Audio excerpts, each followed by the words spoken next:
It's time for your Talk Time Live exclusive. You are now about to witness the strength of geek knowledge.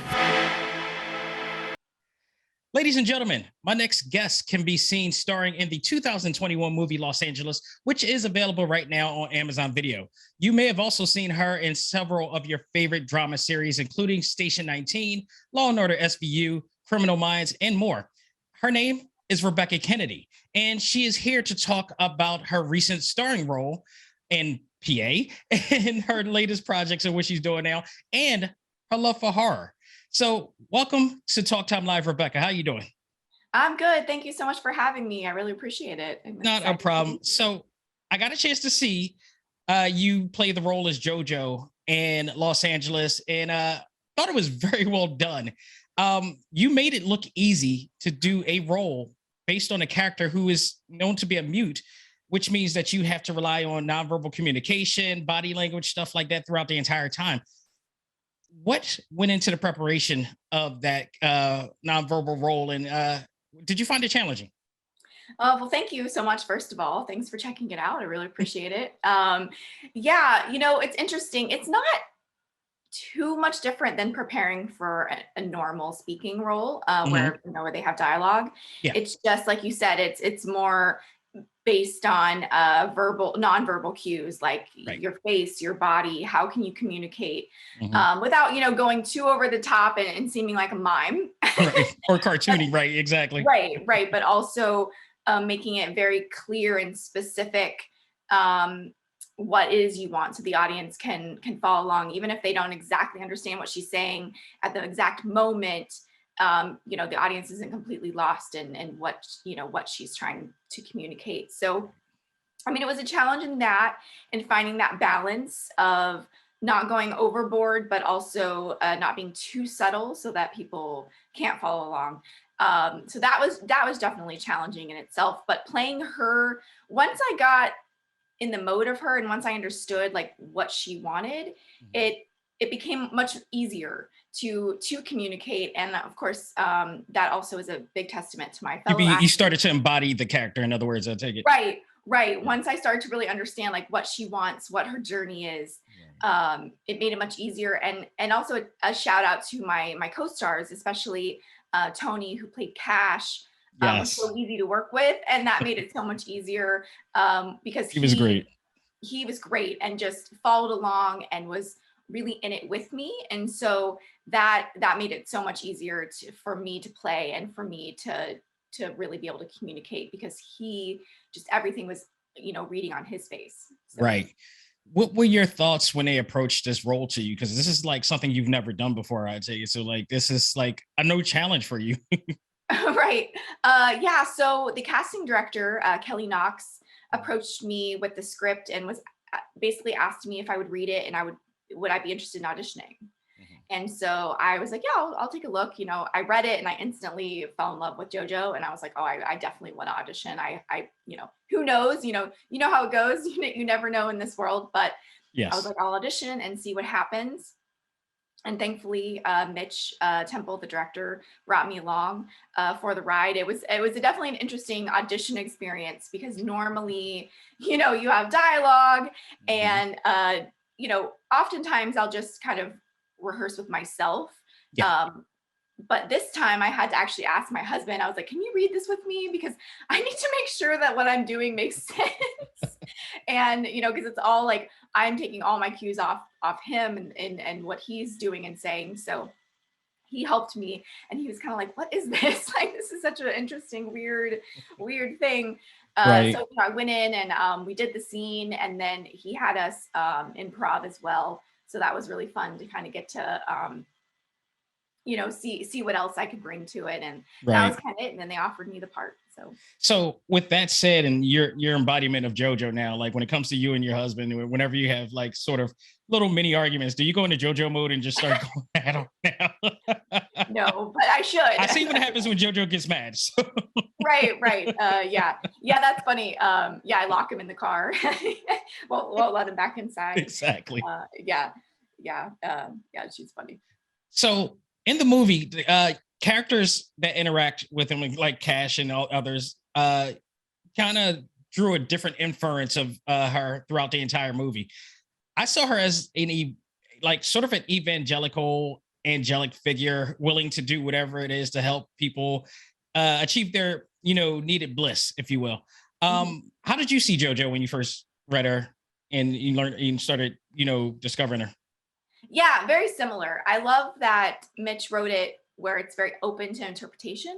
People can kind of interpret how they want based on what they see. But I That's love art. no matter what, she is a light. She is a light for people. And sometimes in their darkest moments, which is a beautiful thing and something I took away from her because it's so easy to dismiss people, especially when they're going through a hard time. Yeah.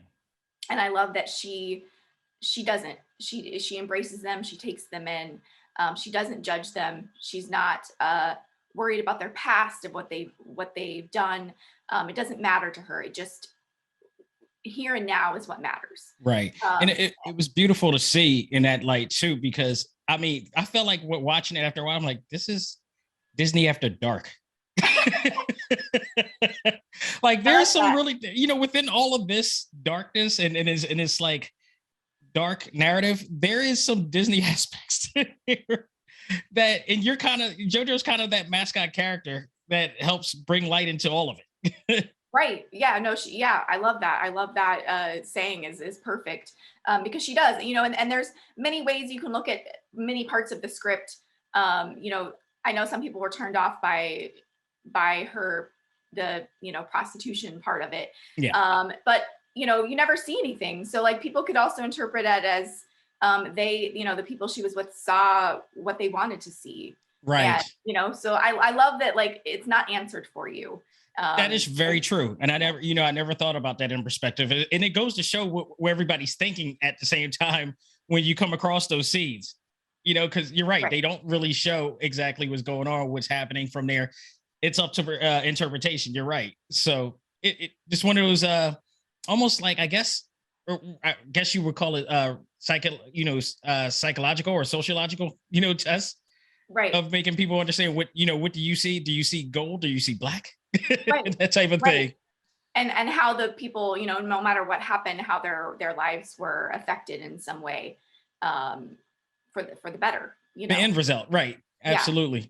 So, and you mentioned this too. Like Los Angeles is a very ambitious take on religion to some extent, and it reminded me of movies like Kevin Smith's Dogma, because that was a movie that really questioned religion and outraged a lot of faith-based groups around that. Were you guys worried about faith-based groups, and how this was going to be received? I mean, we never really talked about it. Mitch is Catholic, or used to be. I'm not sure if he's still practicing. So that's kind of where some of that came from. We didn't really discuss it as far as like, being offensive, because like I said, I think people can take it how they want to, and we're not claiming that this is anything other than fantasy, which I love too. You're kind of just going along for the ride, and what happens happens, and I love that it kind of leaves it open even at the end, that there could be another story. You just segue right into my next question, because absolutely this movie left it very open-ended. And had me wondering, like, is this the last time we're going to see JoJo again? So I hope not. I hope not. I would love to play her again and see what else she has in store, because I really think this is just the beginning for her. She they talk about a little bit, but you didn't get to see too much of her past, and that she was very sheltered, didn't go out much, kind of stayed with her dad, and this is her first journey into the world, so to speak. So I would love to see where else she could go. I mean, I saw it as an opportunity to open to any type of, format. I mean, even, series based, or it's something like it. Just really, I thought that the writing and directing was very well done to leave it to, can we do this again? Will we do this again? And, what stories can come out of this? There's so many directions and branches you can make from this whole entire thing. So I really like the way that happened, because it did leave me wanting to find out more about JoJo, or who's she going to interact with next, and how is that going to affect her? Well, that's great, because that means, we've done our job if you want to know more. So absolutely. So before I even go to continue, you actually just came back from my neck of the woods in Pennsylvania, and you had some homework to do over there and a new project that you're working on. Can you talk about that a bit? Yeah, so I can give a little bit. Mm-hmm. It's a mystery thriller about a young Amish woman who comes with kind of on an adventure with a ex priest. So that's kind of all I can say at this point. Enough said. Which hopefully it intrigues you enough to want to watch the movie. Right. I mean, I noticed that this is a your forte pretty much. These are genre of movies, like rather thriller or horror based, that you seem to really get into. I mean, you talk about like you starring in the horror movie Two Witches last year, which you were nominated for Best Actress. Congratulations at the Film Quest. Thank you very much.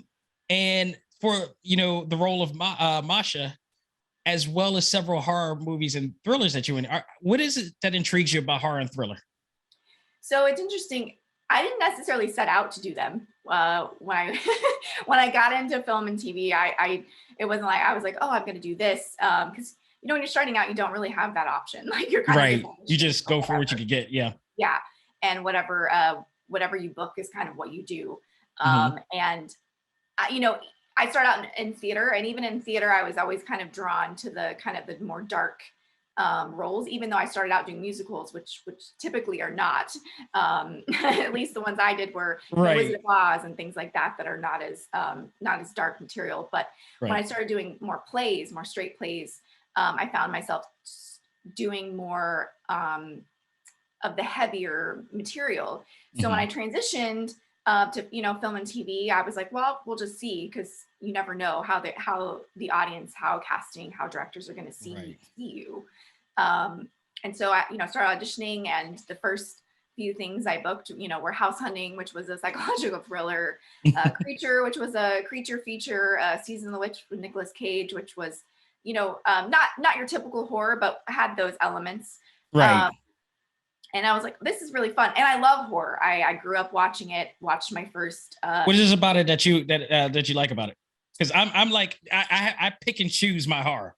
Yeah.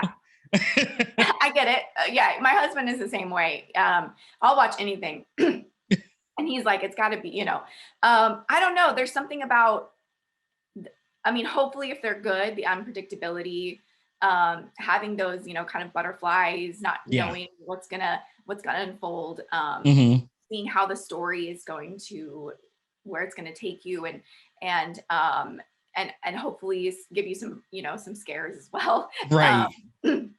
Yeah, I watched. It was the first miniseries. Like I was like 11 when I watched that. Oh wow. Yeah, I kind of hooked after that.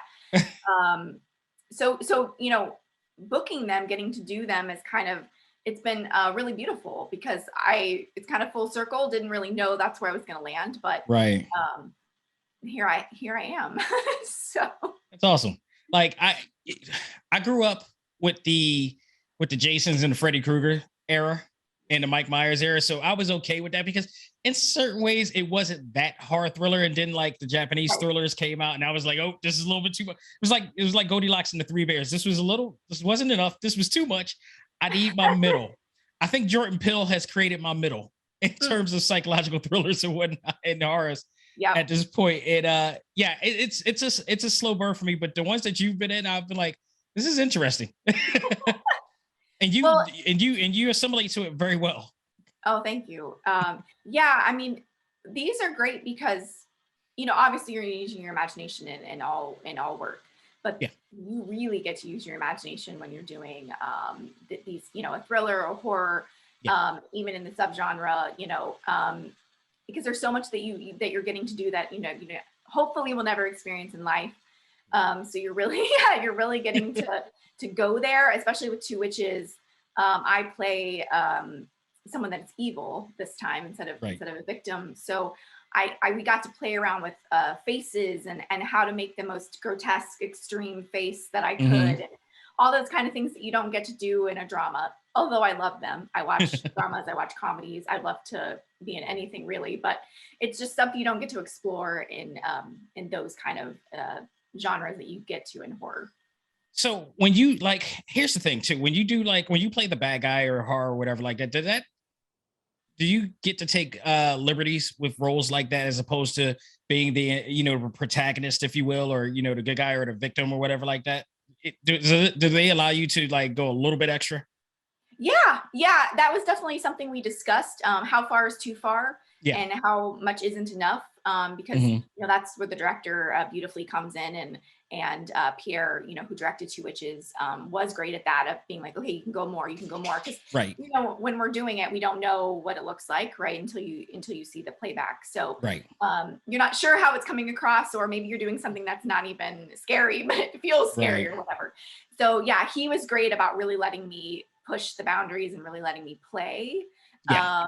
and go as far as we could without eating the scenery too much. Right. Yeah, without being totally unbelievable. And I love that Masha kind of goes back and forth between, like, being the monster, but also having this vulnerable side, Hmm. that she can kind of turn on and off to lure people Oh, in. all I remember fondly is the rabbit scene with you and Danielle Kennedy, Hmm. and yeah, that was just intense. And she's so wonderful. Oh, She's she so is great to awesome. work with. Yeah, Danielle is just she's absolutely fantastic. yeah, agreed. I've gotten to work with her twice now, and she's just such a treat. Absolutely. So you had the chance to work like not only horrors and thrillers, but you've been in like a lot of great drama series, playing roles in there as well. Like even like overall, just like what would you say is some of the best experiences you had in terms of filming and or even working with actors? That's a great question. It's so hard to pick best or favorite, because it Hmm. feels like you're picking a Let's kid. say memorable. Right, because every experience has been different and good in Yeah. a different way. Probably one that will always stick with me, is definitely Law and Order SVU, for Mm. sure. Just working on that show for 2 weeks. I don't know, it was just such an incredible experience. Everybody there was so kind and welcoming, and open Yeah. to ideas, open to play. They weren't so like, this is what it says, so you must do this, Yeah. which was great. And working with Kelly Geddish, and Mariska, of course, but I worked with Kelly more closely, and she was just so open and honest and Hmm. vulnerable and ready. And that was really beautiful, because you never know when you're coming in. They're getting new guest stars every 2 weeks. It's a Right. lot. We're meeting new people, and I didn't feel like that. It felt like they welcomed me in, and I had been there forever. Like, It's like going into Disney. yeah. It was just really, and playing Esther, was such an incredible experience, and people still find me from it and still refer to me as her, and which I love. It was funny, on Station 19, the promo came out, and Hmm. I was in it, and people were like, "Oh my God, it's Esther from SVU!" And like, yes, I will be forever her, which is beautiful. She was such a unique, interesting character, and one that I feel so blessed and lucky to And you have. always want to be that. I mean, like if you look back at Seinfeld, we look at that like some two that what it's been a decade or two now. We still know people from specific episodes and iconic episodes like that. So that's a mark that you absolutely want to make in your Yeah, career. yeah, no, I'm so grateful for that they that the fans loved and embraced her so much, which is such a really beautiful and not expected. I didn't Right. know how, you never know how people are going to be received. So So, like any art form, pursuing acting or any art form, I should say, like it's really not for the weak at heart, at the end of the day. And I hate to say it that way, but it's the reality of it. Anything that involves any type of art form and you just, taking a risk and putting yourself out there. Was there like a time that you second guessed your journey, or was it just like full force? I got this. I know this is my, gift, my talent. I'm going to go no matter what. I would be lying if I said never. I mean, I Mhm. a lot, maybe not all the time, but Right. uh, a lot of the time, I am often wondering, am I in the right place? Am I doing what I'm supposed to be doing? Is this ever going to happen, kind of thing? Which I think all actors go through, no matter where they are in their career. At some point they have felt that. Um, it's hard. And I just came back, like you talked about, I just came back from Pennsylvania for a project, and I'm already like, okay, what's next? I'm ready to. I'm glad you said that, because I like I said, art in general, because even me, with every project that I do or any interview that I do or something like that, there's a middle section. There's a little bit of a time off period during these chapters that we go through. And it's just like, you're so jittery, because when you get to do these projects, it's so exciting. It's a rush. There's a sense of surreal into it. And then when it's all over, it's like, oh, the adrenaline is right. You're good for like a couple days and you need the break because you're tired. Right. And then it wears off and you're like, okay, now what? But through the hard chapters, I have definitely learned to, and continue to learn to, really take what I have gotten and be really thankful for it, like every day on set. Because I don't know when the next, we don't know when the next time will be. Even if you're on a show, it could get canceled. Like anything can happen. I've heard that from every actor. Yeah, you I've ever had a chance to talk to. Yeah, there's never a guarantee. There's no guarantees. So I try to remind myself every time, like every morning, especially if it's going to be like a hard day. Like, God, I'm so thankful to be here. Yeah. Was there ever a plan B? No. So as much as I have questioned things, I don't have a backup. So it's now or never, now or forever. Yeah. So I'm like, well, I don't know if I should be doing this, but I better figure it out because I got nothing else. And I dig that. It almost sometimes, I think, because you don't have a plan B, it makes you want to work even harder, because there's nothing else there. You can't settle on the cushion that you can land on. There's nothing to land on. So it's like, you got nothing to lose, much more to gain in some cases of this. Right. So, no, I get. I'm trying to remember who just said it. I think it was Tom Hanks. Mm-hmm. Like, you never know what's around the corner. If you quit, you could just be like days away from something that could change everything. Like, you just never know. The Book of Hanks is never wrong. So, Rebekah, thank you. I want to give you a big thanks for coming on. This is awesome. We've been waiting forever to try to talk to each other. I know. Thank you so much for your patience and understanding. And I really, like my first rodeo. I knew how you guys work hard out there, so I knew we would eventually get in touch. And it's just, I knew it was going to be, as much fun as it has been. So awesome. I got 2 more questions for you. Yes. So one of them is a game I want to play with you right now. Okay. Just a bit of fantasy cast, if you will. So, if it was up to you, who would be your ideal actors? It doesn't matter how many. It could be, as much as 1 or 5 or whatever. Your ideal actors, and what would you like to work with, like that you want to work with, and what type of project would it be? Like in terms of movies, TV shows, and even animated as well. Oh, that's such a good question and so hard. Why would you do that to me? No. It's my thing. Okay, so obviously, like, my list is long, so I obviously can't name every actor that I would like to work with. But in a fantasy world, let's go with TV, right? All right. Let's do that. We're talking drama or sitcom? Drama, maybe drama, but like has like just since we've been talking about thriller flair, maybe like gotcha.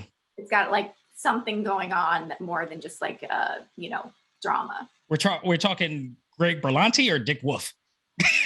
Oh yeah, maybe a mix. Can we do a mix since it's a fantasy? It's your fantasy, just merge them together. Right, we'll just push them together, make a new genre.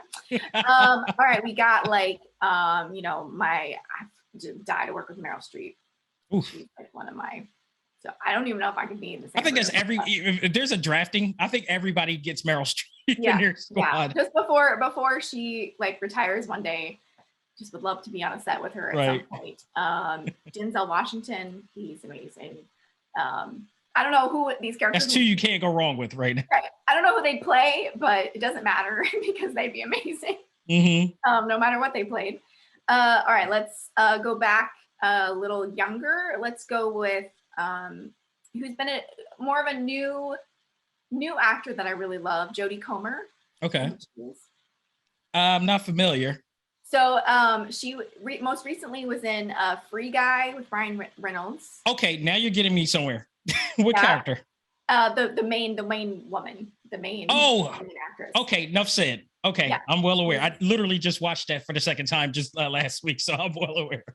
And she's killing it on Killing Eve. It's just she plays an assassin in that show. So just I don't know what she'd be, but she'd be great.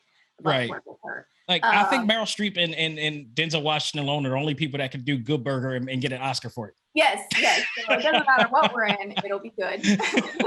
Exactly. Like who else? Trying to think of my list of people. Viola Davis would be amazing. Oof. That would be powerful. Yeah. I mean, that literally is a power setup. Back and watch, to be honest. Like I just give me a line. I don't just need one line. That's to work with those kind of people. And then let me think of one more. Gotcha. Just for let's see what's another guy. Now I've gone blank because so many. I mean, just since we're doing old school, let's go with Morgan Freeman because he's amazing. So even if he just does the narration.